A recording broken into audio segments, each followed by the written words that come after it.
Hello friends, in this video I will show you how you can remove rear sofa Toyota Prius.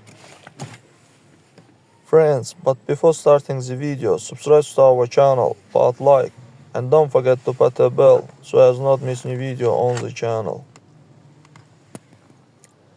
Friends, as you can see, there's a latch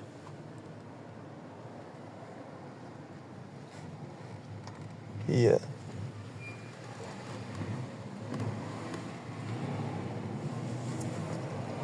And one latch there.